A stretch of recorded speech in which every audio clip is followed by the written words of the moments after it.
माँ का हक और इबादत। पुराने ज़माने की बात है। एक नेक नौजवान सलमान था जो हर वक्त अल्लाह की इबादत में मशगूल रहता था। नमाज, तिलावत, जिक्र, बस यही उसकी ज़िंदगी थी। सलमान की एक ही माँ थी, बूढ़ी और कमज़ोर। वो अपने बेटे से बहुत मोहब्बत करती थी। एक रात जब सब लोग सो चुके थे, सलमान तहज्जुद पढ़ने में मसरूफ़ था। आंखें बंद, दिल अल्लाह के हुजूर झुका हुआ, और इसी लम्हे कमरे से बाहर से माँ की कमज़ोर आवाज़ आई, सलमान बेटा, मुझे पानी दे दो।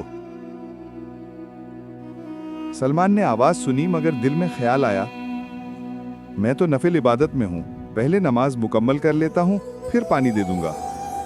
माँ ने दूसरी बार पुकारा। इस बार आवाज़ और भी कमज़ोर थी, सलमान बेटा, कहाँ हो?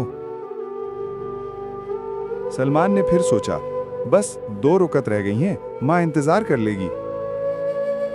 तीसरी बार माँ ने आवाज दी मगर इस बार टेक लगाए हुए जमीन पर गिर गई। जब सलमान नमाज खत्म करके बाहर आया तो माँ बेहोश थी। वो घबरा गया, फौरन पानी पिलाया, माँ को सहारा दिया।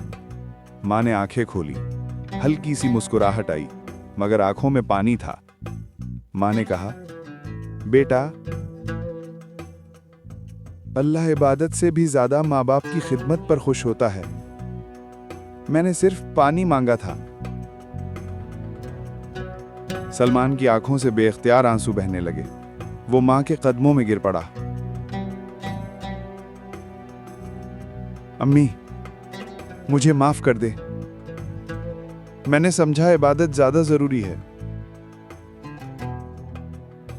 लेकिन आज जान लिया कि असल इबादत तो माँ की खिदमत है। इसी रात सलमान ने दिल से अहद किया कि अल्लाह के बाद सबसे बड़ा हक मेरी माँ का है। इस दिन के बाद सलमान जब भी इबादत करता, पहले देखता कि माँ को कोई ज़रूरत तो नहीं, और अल्लाह ने भी उसके इस अमल के बदले उसे दुनिया में भी इज्जत दी और आखिरत में भी अज्र लिख दिया।